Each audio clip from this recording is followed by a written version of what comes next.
Matamgi Manipuri Wari channel asibu tabiriba khwai pumnamakpu taram nokchari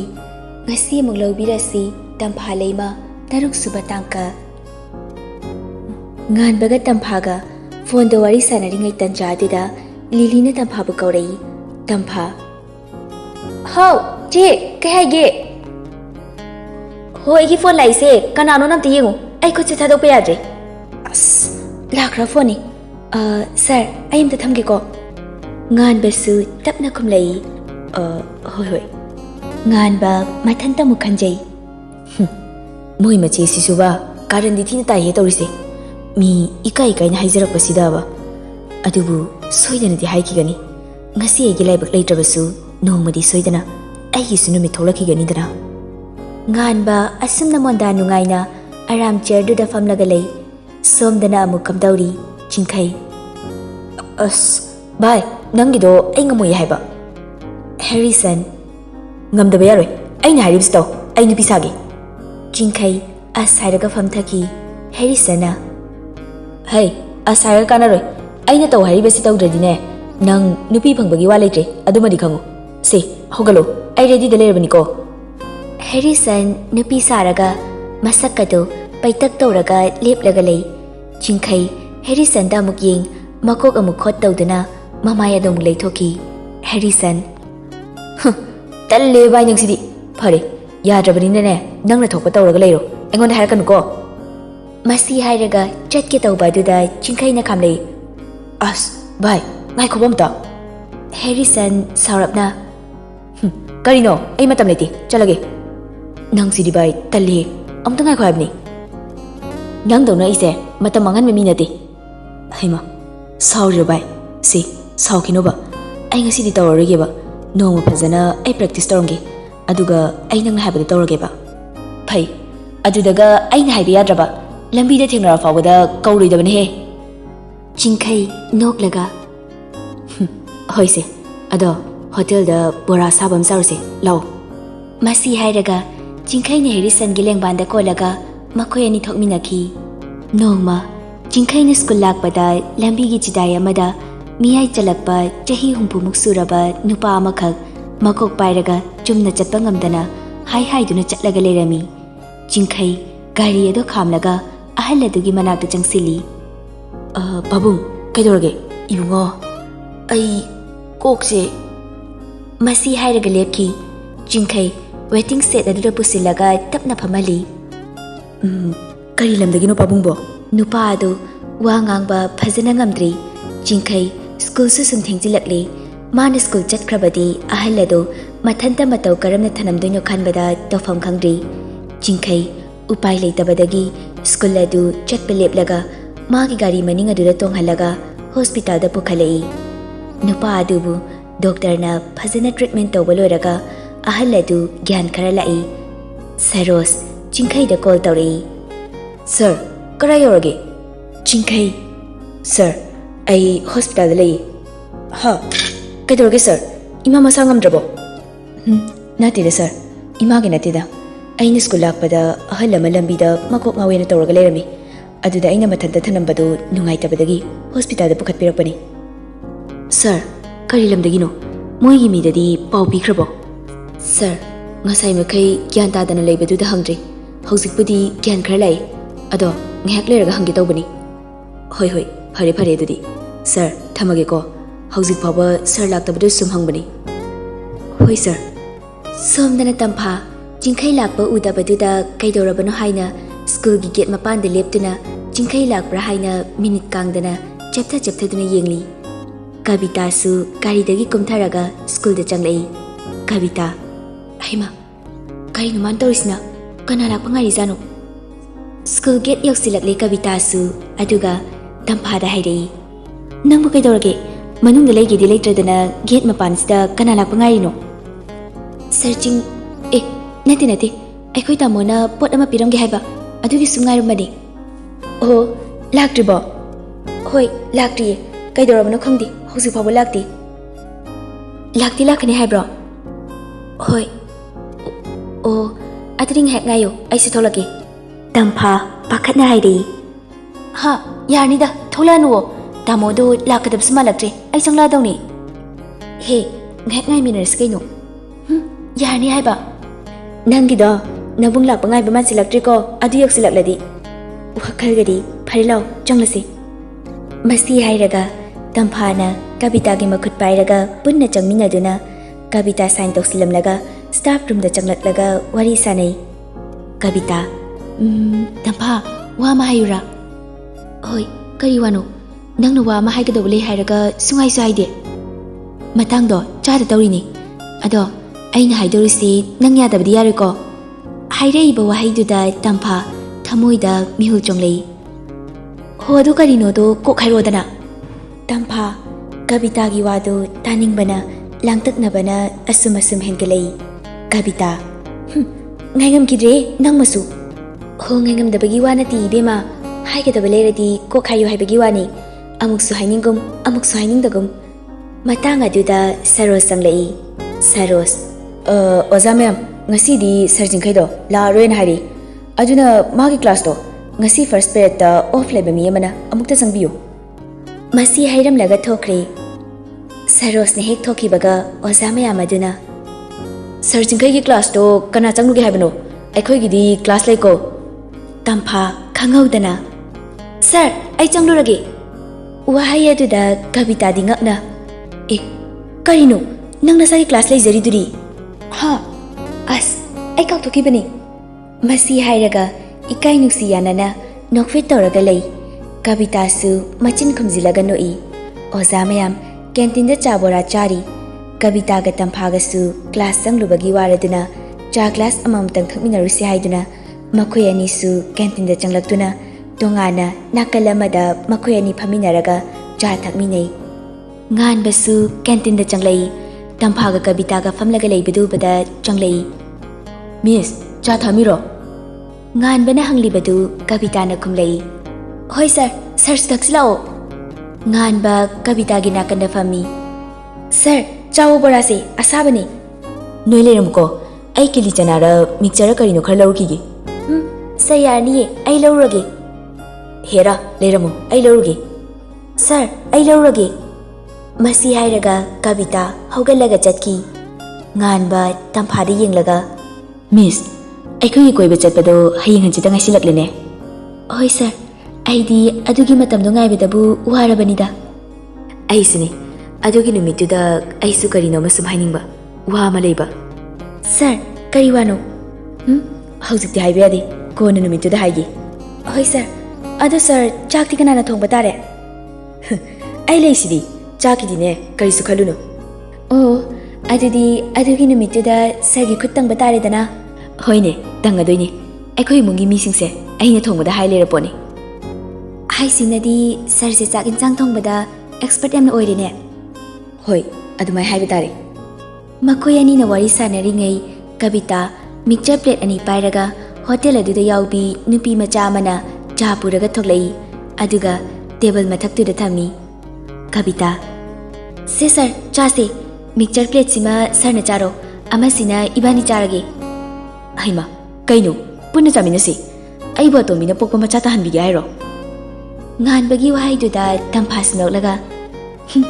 ꯑꯗꯨꯒꯤ ꯅꯠꯇꯦꯗ sir ꯅꯨꯄꯤꯒ ꯆꯥꯃꯤꯟꯅꯕꯁꯦ ꯅꯨꯡꯉꯥꯏꯇꯦꯅ ꯇꯧꯕꯅꯤ ꯍꯟꯗꯛꯇꯤ ꯀꯕꯤꯇꯥꯅ ꯑꯃꯨꯛ ꯁꯔ ꯆꯥꯃꯤꯟꯅꯕꯕꯨꯗꯤ ꯌꯥꯕ ꯑꯗꯨꯗ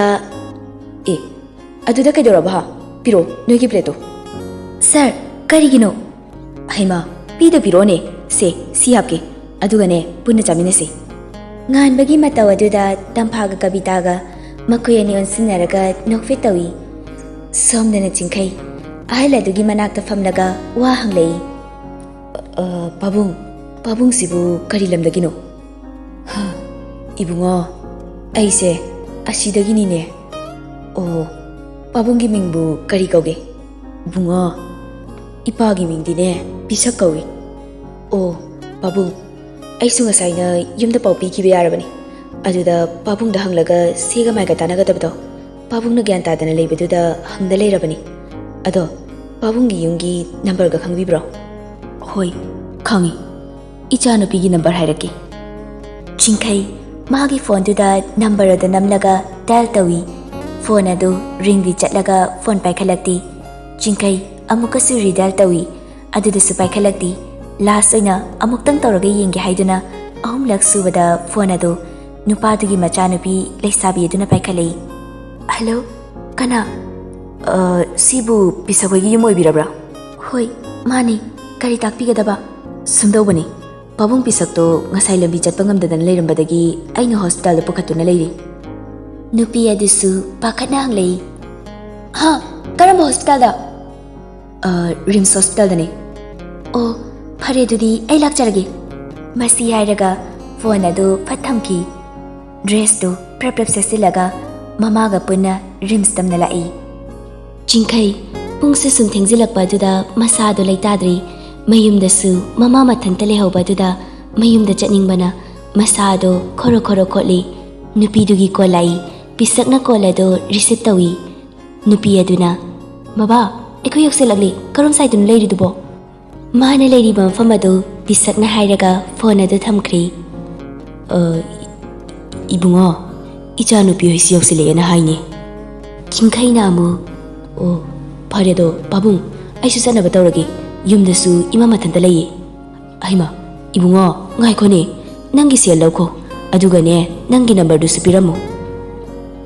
Sel diar ni da babung ai thingi chalogi aduga aigi number do adumadi aino ji call thokibido aduda dum yaramadamni babung. Phare phare no mai khoi dane chak chara ma chaminasi ko ipa no pau piraki laktaba yaroi ko. Hoi babung adudi ai mu chalugi. Masi hairam laga Chinkai room adudagi thoglai. Chinkai na sum tholakpada mama gi furit laibi kiba nupi ado hobe hobe lakpa thengnarami. Chinkai haifet inglam laga chatki. Nupi dusu Chinkai lakpa ubaduda nokfit tawraga tuminna chatki.